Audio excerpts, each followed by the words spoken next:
Welcome to the intersection of technology, cybersecurity, and society. Welcome to ITSP Magazine Podcast Radio.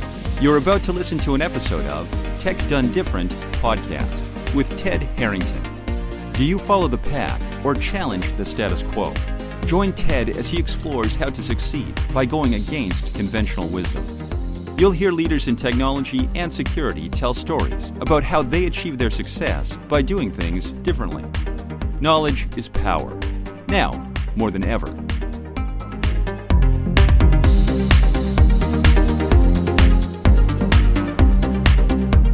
Welcome everybody to another episode of Tech Done Different. As always, I am your host, Ted Harrington, and with me today, I have two special guests. So we're doing something special today that's gonna be really, really fun. Instead of just one guest, we're having two, and we're gonna have a really fun conversation about some of the issues related to women in security and how we can all, as an industry and as a community, continue to drive improvements in this area. So with me today, we have Jacquie Loustau, the founder of the Australian Women in Security Network. Jacquie, thank you for joining. Thank you for having me, Ted. Of course. And we have Aby Swabey, the co-founder of Source to Create, as well as the publisher of the Women in Security magazine. So Aby, thank you so much for being here. Welcome to the show. Thank you very much. Good to be here. So when I found out what you guys were all about and evangelizing, it was a no-brainer. I wanted to, have you on the show, certainly talking about these issues and how we can sort of advance the themes of diversity and inclusion and why those are important to begin with. So I'll tee up the first question, and then as each of you sort of chime in and we are reacting to each other, but maybe as you guys get started, maybe you could just briefly introduce yourself and kind of your perspective and what you're working on. And where I think we should start the discussion is talking about, I think we, at a human level, right, we all know that these ideas are important. I don't think you need to teach anybody why diversity as a human being or inclusion as a human being are important. But maybe we could talk about at a business level. Maybe we could help explain to the audience why this matters to the pragmatic sort of business perspective, in addition to it's, of course, a human issue that should matter to us as humans. So with that, whichever one of you guys want to take it away, introduce yourself, and let's start talking about that topic. Okay, I'll go first. So obviously, Ted, I reside in Australia, and I have done for over 20 years, originally from Bristol in the UK. I basically in 1996 scored my first media publishing house, scored my first job in a media publishing house, and that's how everything started. So from then until 2019, I worked in several different media houses. And then after that, I opened my own business, Source to Create, which is where I am now. We're a year old. I love every single day, and I haven't looked back. So with Source to Create, obviously with my business, we deliver different innovative, creative and engaging content to end users, but also I get to work with key associations like AWSN, the Australian Women in Security Network. I work with them on their annual Women in Security Awards, of which we've gained huge momentum in for that event. Then we looked at the gaps, we worked out what was missing, and we found that there was no publication globally that actually catered for women in security and all walks of security.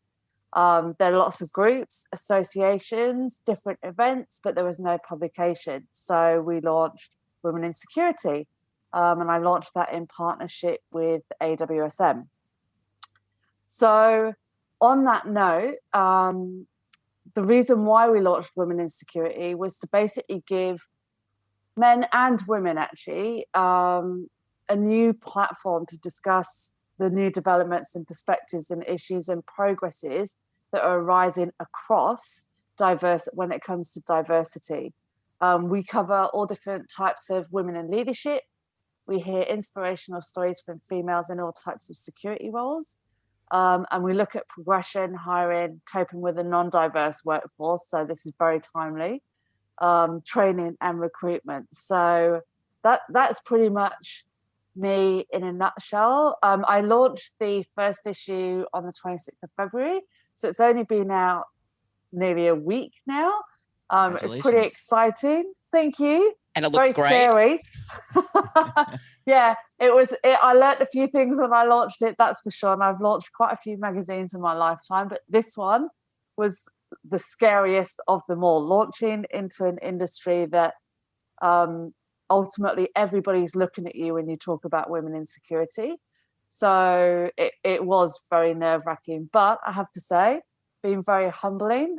Received thousands of messages from men and women around the globe, and the subscriptions went through the roof in the first couple of days. So apparently everybody loves it. So it's great to be on this show, to be able to talk about the different issues within pretty much the publication, literally.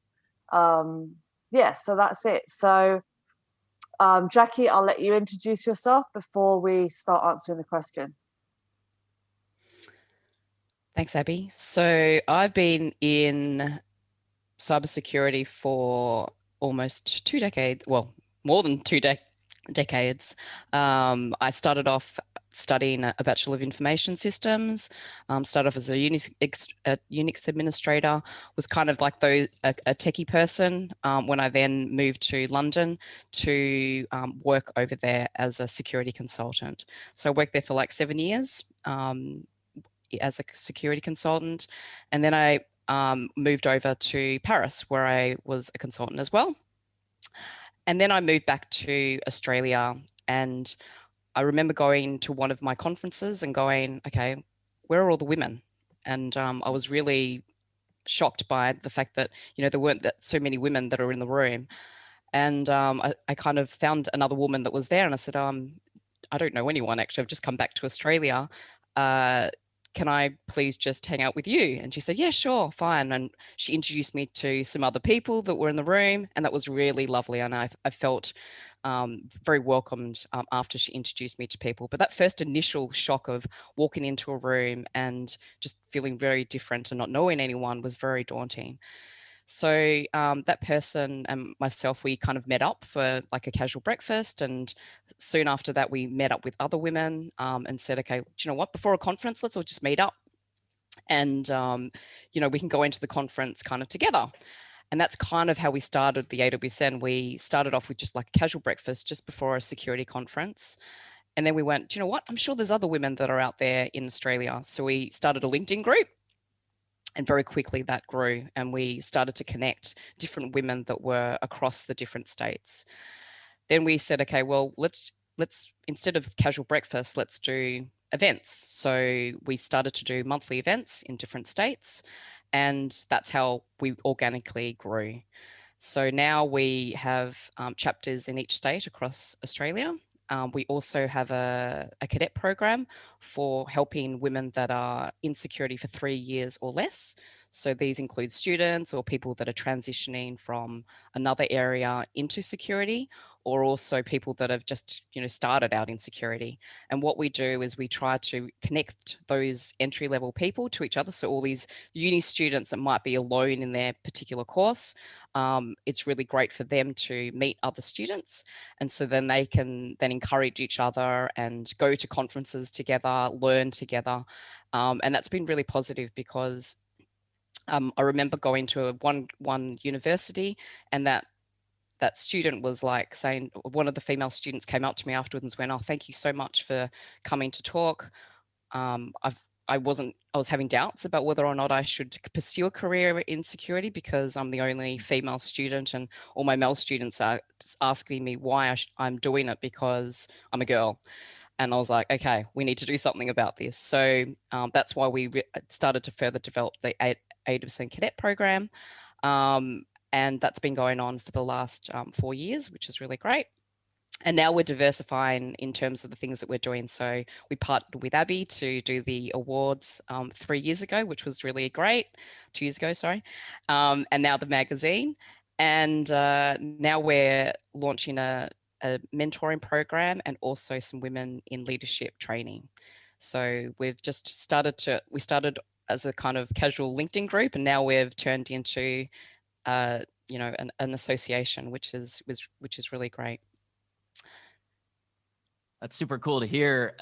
There's a book that I'm reading right now that's almost done, that I'm almost finished. It's called The $100 Startup, and it's this New York Times bestseller. And it basically talks about how entrepreneurs can remove barriers to achieve things by just doing the thing. And a lot of people sometimes wind up creating something not even like they set out to. It's just all of a sudden it just happened. And that's kind of the story that you just told, Jackie, where you were at an event, you're like, well, I have a thing that I want this to be different for me. And then it grew into this much bigger thing. And, Aby, to hear you talk about the way that you overcame, the fear that you had about, making this big contribution. And here you are, the two of you making such an impact that I, who live like tens of thousands of miles away from you, heard about what you're up to. And I'm like, I need to meet these people. So kudos to both of you. It's working.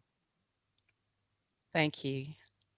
So let's dive into this first topic that I teed up a moment ago and talk about like why this matters. And the reason that I think this is an important question is because I think that everybody knows that this matters instinctively, but we also need to, like, for anything to work in any way, we also need to be able to understand, like, well, what's the business reason behind this? And so maybe that's where we can start, is to say, okay, we accept that this is critically important to humanity, but what is the reasoning for a business?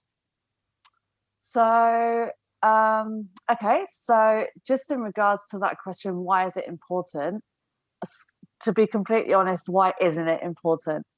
So obviously there's millions of reasons behind it and why it's important for different factors. But even just nailing it down to basic neuroscience, men and women think differently. They have key differences in what they pay attention to. They have very different, unique perspectives.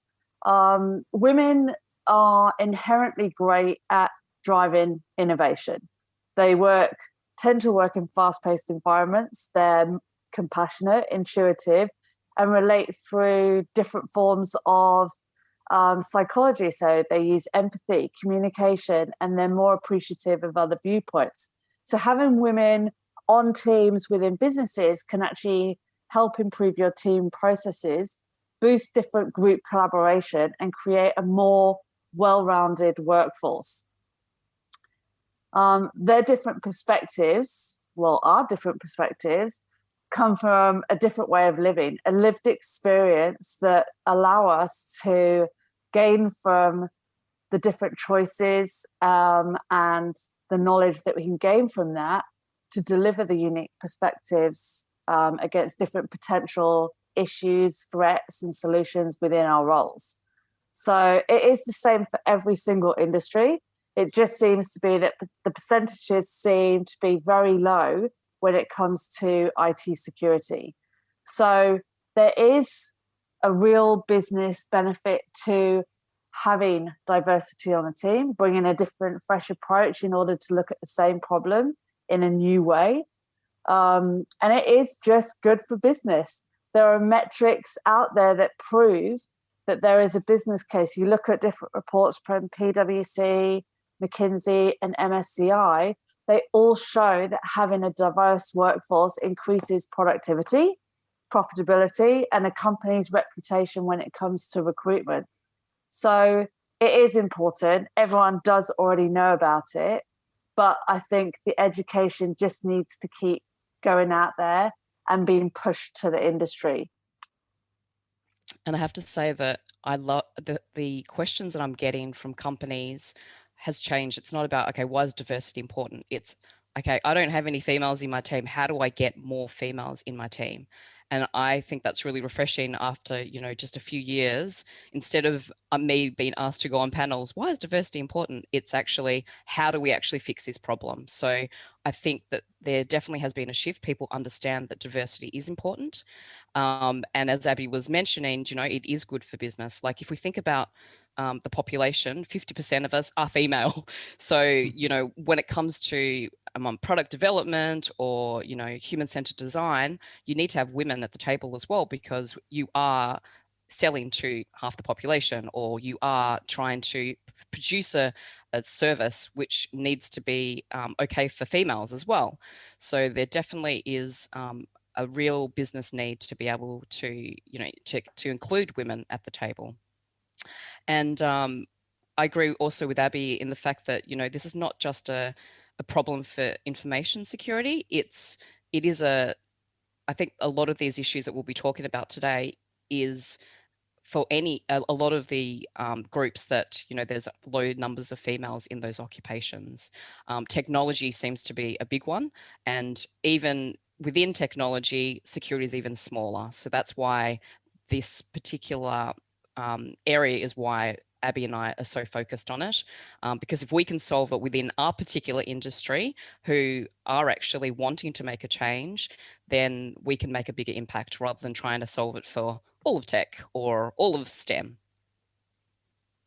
That's a fascinating approach to solving the problem. Focus on a specific area, especially an area that is in the most need, and then broaden it out from there. And I'm so happy to hear what you just described, Jacqui, that that the tone of the questions are shifting. I totally agree with you. I already see the business case for diversity. And the reason I was asking that question was not because I didn't necessarily understand, but because I thought it was really important that we start there as a foundation. And you guys made such a good explanation for it. So if we can all agree, which definitely the three of us agree, and I would imagine that the majority, if not 100% of our listeners would agree that this is, that there's such a compelling business case for this. Why does this issue continue to exist? Why are there not enough women in security? So I think it's perception. There's a lot of perception and stereotyping that if you want to pursue a career in security, you need to be technical, you need to wear a hoodie, and there's a level of coding that's involved. That you need to be a hacker, that you need to know how to pen test. And that stems from a lot of the perception in, for example, movies and what we know about security. It sounds really scary and very technical. As many people know, security is extremely broad in terms of the areas and the domains that you can work on in security. I feel that, a level of technical expertise is definitely needed and background, but you don't need to be on the computer all the time, pen testing and programming the whole time. So I think the other issue is that we're losing a lot of them at high school. This is the whole STEM tech issue as well. The fact that a lot of them are we're losing them because I remember speaking to a high school girl at one of the career fairs. And she was like, I said, oh, so you thought about, going to a career in security or in IT? And she went, well, I use my phone, I use my technology every day, but I'd never work in it. It's not very cool. And I'm like, okay, there's definitely a perception issue that, it's not cool to work in security yet. And we need to kind of change that perception at that really, really young age. The other thing I think is there's not an awareness of what's out there. So as I mentioned, it's very broad in terms of the types of careers that you can pursue in cybersecurity. And I think that we don't do a good enough job of showing that diversity. So that's why the magazine's really important. It's why the awards are really important. It's why us getting people to speak at events about different careers is really important, and getting to people at the younger ages and to show them these are the different kinds of careers. There are women that are out there. That whole saying that you can't be what you can't see is very true. A lot of those university students were like, oh, I didn't know that you could, be a lawyer and be in security. I didn't know that you could have a marketing degree and work in security awareness and culture. And that awareness of those different diverse areas that you can go into, I think needs to be kind of worked on. The other thing is culture. So this is where, we're losing some of the women that are currently in security.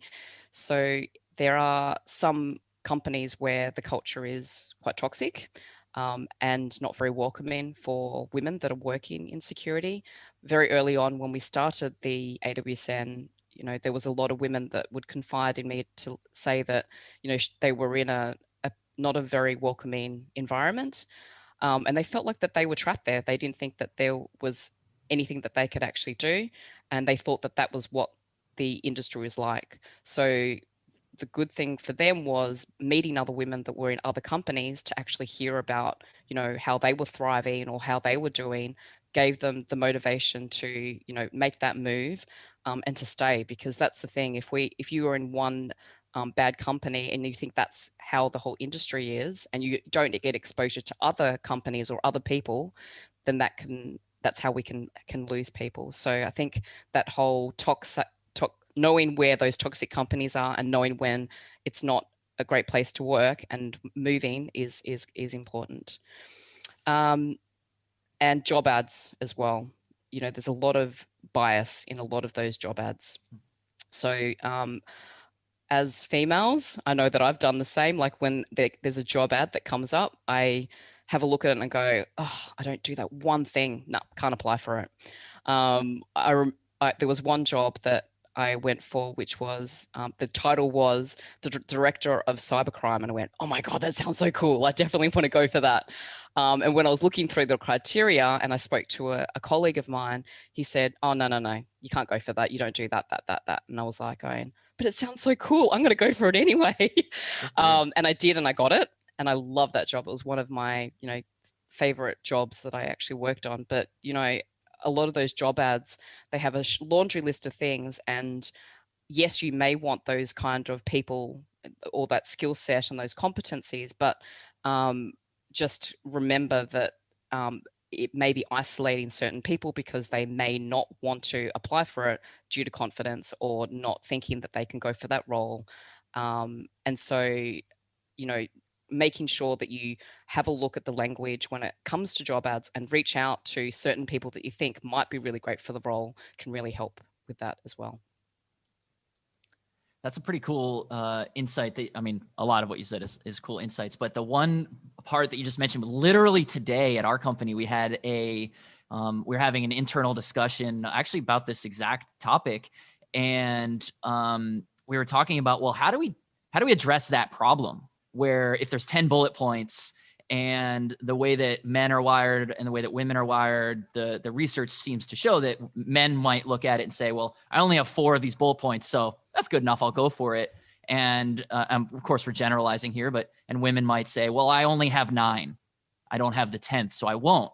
And so we're saying, well, wow, does that mean that we're potentially losing good candidates because we have more than one bullet point? And so we're actively right now thinking about, well, how do we do that? And maybe one of the ideas is, maybe something like the bullet points are, hey, if you meet, 5 out of these 8, apply. And then hopefully that eradicates some of the, the issues that you're alluding to. So yeah, definitely that's a really good observation. What about you, Aby? What do you think?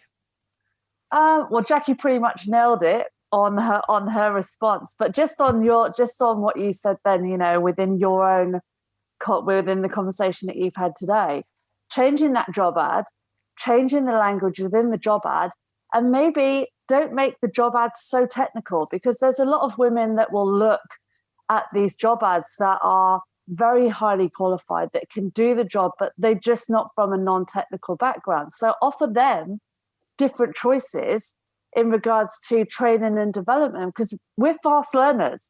We can get there, but you need to actually put that in a job spec. So that's what I would say in regards to your internal conversation, is that is ultimately what needs to happen. Those job specs do need to change. Businesses do need to change their job ads, and they need to actually look at different ways to broaden their career pools and who their prospects are in regards to generating more women into the industry. Exactly, and it's more about competencies rather than, okay, you need to have background in this particular firewall or right. technology. Because if you say have firewall management security experience or something like that, then that opens up a whole lot of different people. People can you can then learn how to do it specifically for that particular platform or technology. So I think taking the technology words out of it can really help and open those doors as well. Yeah. Yeah, that's great advice for sure. So we've talked about why, and maybe this is just a slight evolution to the question. We've talked about why there aren't enough women in security. So let's talk about these barriers. So certainly these issues like job ads, are an issue, maybe some culture perception issues. My heart broke a little bit, Jackie, when you were saying that like high school kids think it's not cool. I'm like, what? It is cool though. How do you not know this? I'm like, my nephew thinks it's cool. What the hell? But how do we overcome these barriers, right? So it seems like there's some pretty significant, almost systematic, system-wide issues. What's the path to overcome these problems? So I think that this stems from a very young age. I saw it even with my young kids. When you're handed a present, the boys get Lego, they get robots, they get all these toys that encourage them to, work with things and improve their kind of logic and stuff. And I realized that all the girls, they get dolls and they get, things for, tea sets, etc. And you sit there going, okay, well, that already starts at a very young age. The encouraging thing is that I've seen now dolls that have like scientists, and the books are now becoming a lot more diverse in the language and the stereotypes that they write in it. I remember reading a book to my son that I had when I was young, and the stereotypes in that was incredible. I was like, wow, you can't say that in this day and age. And I think that the language is changing now in the books that we read to our children, which is going to help a lot, I think. And we need to continue with that to show, have in the books show that, mum or dad can be whatever they want, as opposed to, dad is going to be a doctor and, mum's going to be, in a nurse or things like that, that largely gives the stigma that, that is a male job and this is a female job. I think that needs to change, and that is slowly starting to change, which is great.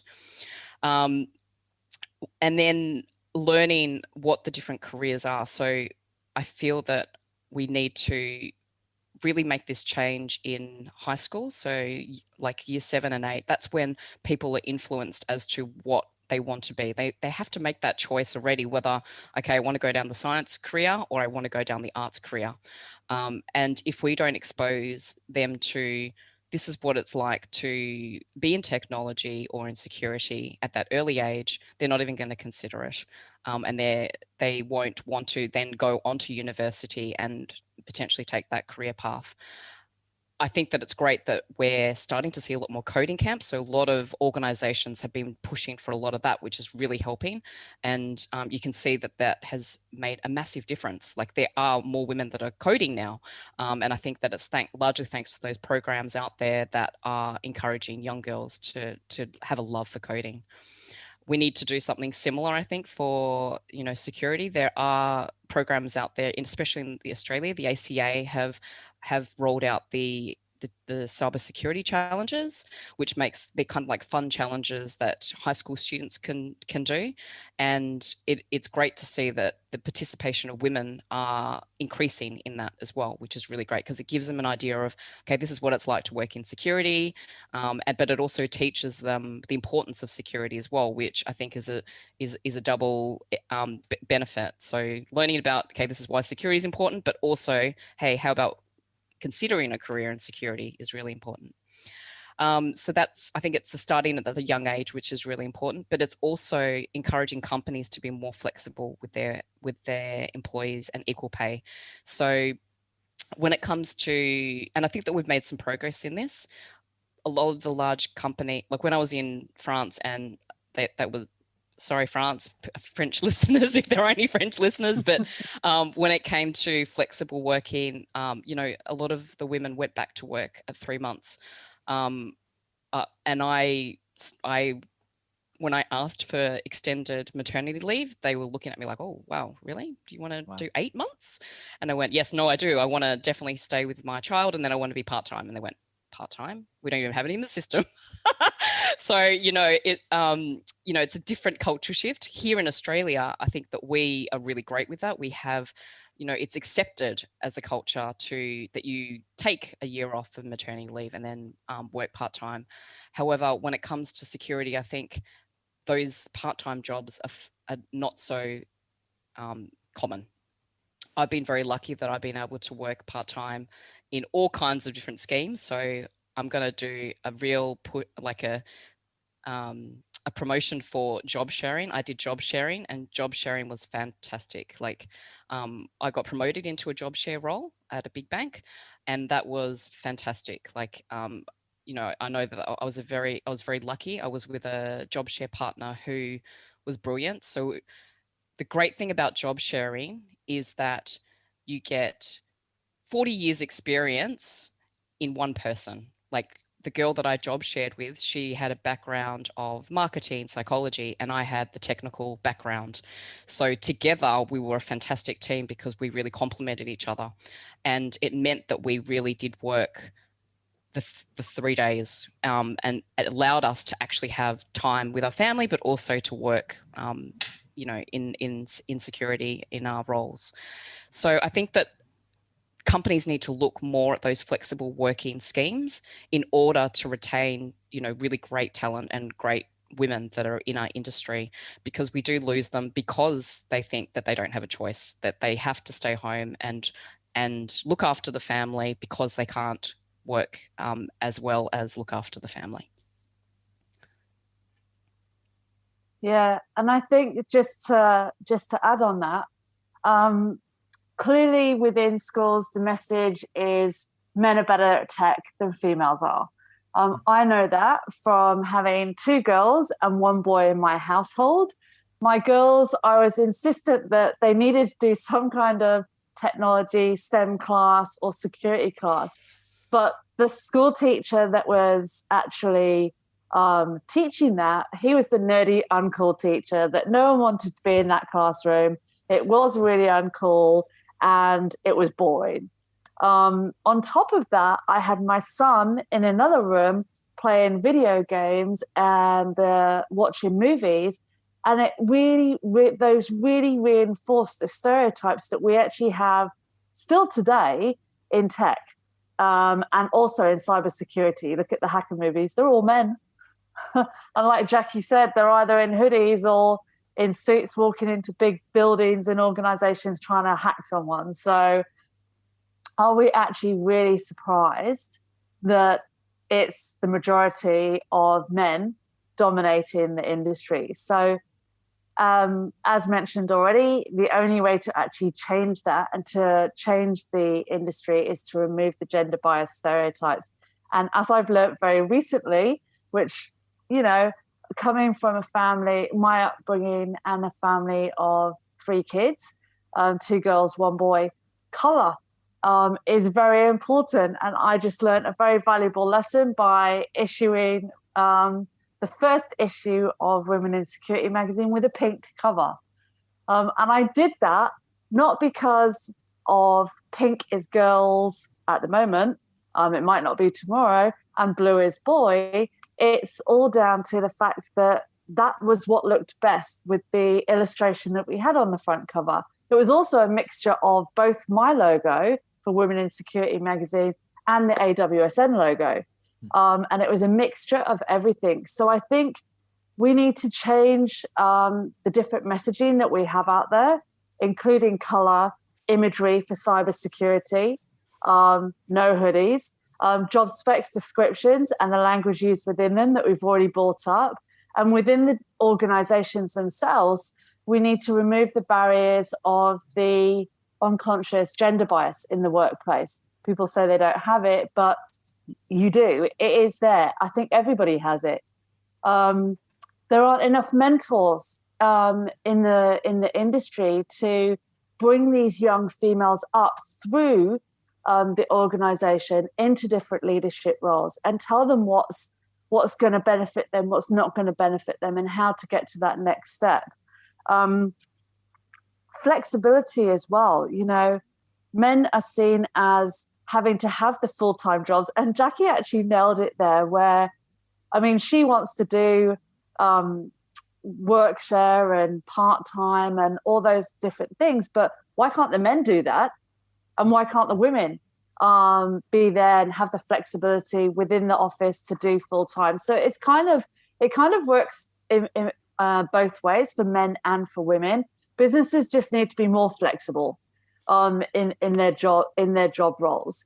100%, Abby. Yeah. Until we actually have men that are doing flexible working, there's no choice for the women that might want to work full-time. You're right. Yeah. You look at how hard it is to get men to have paternity leave. It is a perfect example of different roles within the business, and also the unequal growth opportunities for women compared to men. That is not going to change until the businesses change. That isn't something that we as women can actually enforce. The businesses have to enforce that and try and make that more equal when it comes to growth opportunities within businesses. And I think the last one is that even though businesses find this part really, really hard, it's not that hard, because I know for a fact, especially in the Australian ANZ market, there are so many women out there that you can attract within different leadership roles, security roles, different business roles, awareness roles, risk and management, resilience. They are there. It's just that no one knows really about them. And because of the job specs, that these women aren't actually applying for anything. So I think that we need to change the way that businesses attract women within their business. And like I said, we are moving in the right direction. Jackie's already said it. Nominations for the Women in Security Awards last year pretty much doubled. Well, actually, it tripled. And I can see that happening year on year. So it's allowing us to elevate more women within the market. Men are elevating more women in the market, which is amazing to see. And all we need now is the businesses behind these initiatives and behind AWSN and behind the initiatives that I'm working on to basically challenge the culture from within and not make it end up just being noise and us screaming from the rooftops all the time. So I think to remove those barriers, that's what you've got to do. And you know what? We have actually had those barriers. They've existed since World War II. So when I've been doing my research on gender biases recently, I've been looking at where this actually came from. Like, why are we like we are? And it does actually stem from prior to World War II. So to be fair, I don't think it like the whole bias is deeply entrenched within businesses anyway. So to remove those, we've got to break those stereotypes and encourage more women into the IT security field. And I think AWSN holds that that is their core mission. And I think that we need to actually, there's a lot of different organizations around the globe that are actually doing the same thing, trying to elevate these women into the industry so that we can actually create a different culture within businesses. Oh, that's great. And go ahead. And just to add to that, I think that it's vital to do that now, especially during this COVID time. There has been a lot of people working from home and homeschooling in Australia, which has really hurt a lot of people. That's been quite painful. And, some studies have actually been coming out saying that, all the work that, a lot of these organizations like ourselves have been doing over the past 25 years may be wiped out if we don't do something now, because a lot of the time, it's the female that seems to take a lot of the homeschooling and the family life, and we just need to try to just pay attention to that and make sure that all the work that has been made over the last 25 years isn't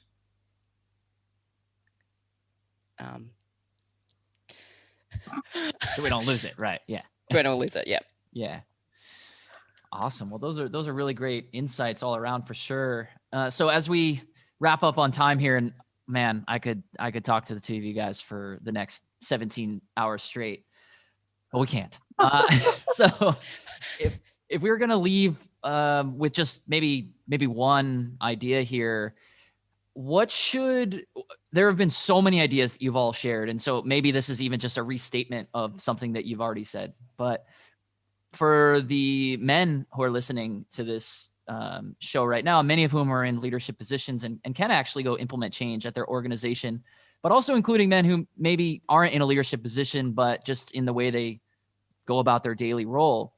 What would be a piece of advice for what men can do in order to better champion the women in security?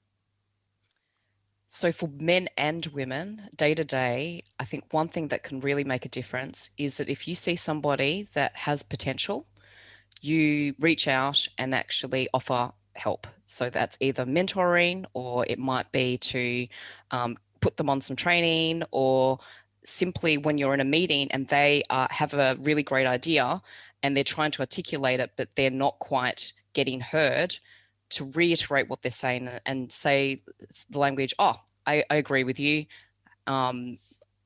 Jane, or whoever it is, that idea that you just said about blah, blah, blah, blah, blah is really great. And this is how we can do it, to really kind of mirror what they're saying, because sometimes it can be really difficult to be heard in the room. And to actually just do that small thing not only helps with the confidence of that person, but it also helps them to get heard and their ideas. And I think from my perspective, we really need to ask men to champion us and be our allies rather than try and alienate them. As an industry, we need to actively seek to hire, retain, and promote women in all levels of the business. So at the end of the day, I mean, there is so much research behind it. The businesses already know this. Having a diverse workforce is just great for business. It increases so many different things. But the fact that Jackie mentioned 50% of the population is men, but saying that, there are more men in the Fortune 500 companies at board level than there are females, at approximately 77%. Why wouldn't we get men to champion us and act as our allies? And as an industry, I think that we need to do that and move forward with that. And I think that we're doing really well so far. Our male champions of change changed dramatically last year. The first year we ran the Women in Security Awards, we had, I think, 5 or 6 men pushed forward for that award. Last year, as Jackie would know, we had 38 men that were pushed forward as male champions. So to actually go from 6 to 38 in 1 year was huge. So we're already getting there. We're doing the work. We just need to do more, and we need to be more aware, and it's all about attracting, retaining, and promoting, and getting that message right within the market. So that's what I would say. Well, that's what a wonderful sentiment to end on. All the actionable advice that both of you have given today. You have been tremendous guests. I think the ideas and the advice that you've shared today are really going to help people, and I'm such a big supporter of what you're both up to. So thank you both for joining us here today. Thanks so much, Ted. Thank you. And for everyone listening, if you want to learn more about the show or request to appear as a guest yourself, just go to tedharrington.com/podcast, and we will catch you next time. We hope you enjoyed this episode of Tech Done Different podcast with Ted Harrington. If you learned something new and this conversation made you think, then share itspmagazine.com with your friends, family, and colleagues. If you represent a company and wish to associate your brand with our conversations, sponsor one or more of our podcast channels. We hope you will come back for more stories and follow us on our journey. You can always find us at the intersection of technology, cybersecurity, and society.